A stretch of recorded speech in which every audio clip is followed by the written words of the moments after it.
What's up guys, it's James, and welcome back to my channel. Today, we're making tacos. Now, tacos are pretty universal, but there's a lot of different preferences on how to make the perfect taco. Today, we're gonna do it my way. If you like what you see here, like the video, subscribe to the channel for more content like it. Click the notification bell so you're notified every time I post a new video. Also, I'm on Instagram and Facebook, so if you follow me there, you get updates. Also, I'm on Facebook and Instagram if you'd like to follow there and get updates.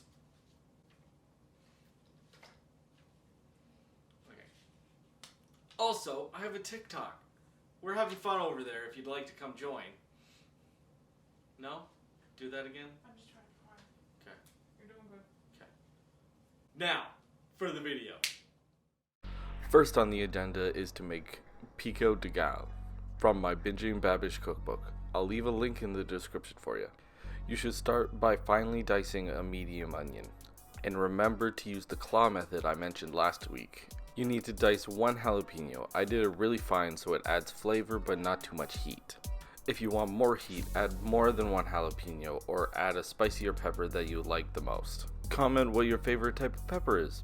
It doesn't even have to be a spicy one. Then dice 4 tomatoes. A trick to core them, grab your knife near the top, leave about ½ inch of blade after your thumb.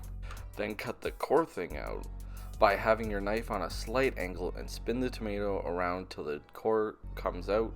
Fun tips with hummus. Then slice them and dice them. You can make them as big or small as you want, depending on if you like chunky or not. Next, you'll need some parsley. I chopped it up really fine so it could get evenly distributed throughout the whole Pico De Gallo. Then add the juice of 1 lime and some pepper.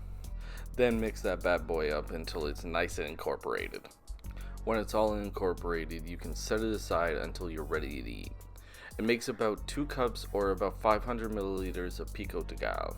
There's always more onions to cut. These are for a topping, so I'm slicing them thin and then setting aside. Then do a small diced onion. This one is for cooking with the meat. When you're done dicing, saute the onions until almost translucent and then add the meat of choice and then cook until done. For me, that was until there's no pink showing. Today I'm using ground beef, so there's a bunch of other meat options that you can do, like pulled pork, which so happens I have a video for pulled pork if you'd like to go click it. Also, beans are great options for those who don't want meat in their tacos. And I am pretty lazy, so I have taco seasoning and then I add wine instead of water to boost the flavor of the meat. If you're going to use dark meats or red meats, use a red wine. But if you're using chicken, use a white wine. Wine facts with James. While the meat is cooking, you can pull out your wraps or your taco shells. Or you can start making your homemade wraps like I did. I got this wrap recipe from a Joshua Weissman video, which I will link down below in the description.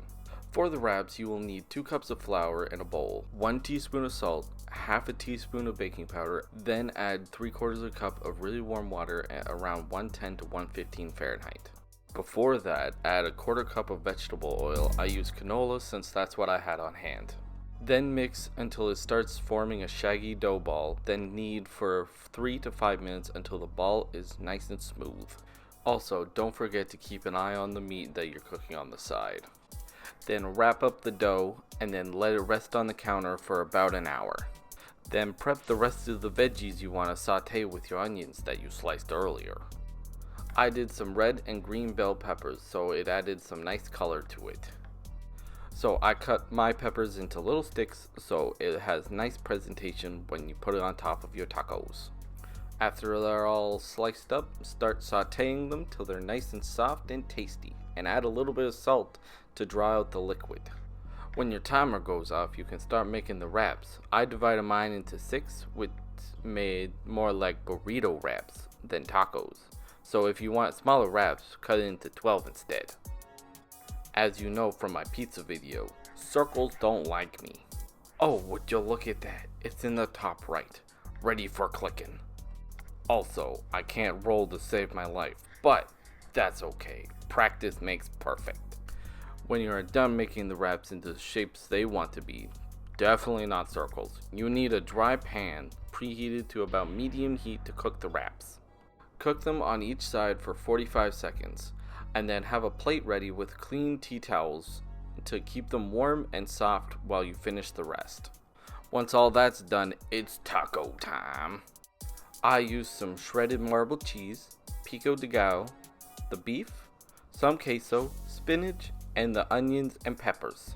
Then I basically made it into a burrito because, wrap size. It's hard to make a bad burrito / taco thing, but no matter what it looks like on the outside, it's guaranteed to still taste delicious. Let me know in the comments section how you build your tacos. Also, if you know the difference between tacos and burritos, is it wrap size or is it fillings? Thanks for watching, guys. Let me know if you make your tacos differently than I do. Would you do anything different? Do the same? Let me know. As always, give the video a like and leave a comment down below for any suggestions for future videos. Subscribe if you're not already, and remember to make sure the notifications are on. See you next Sunday.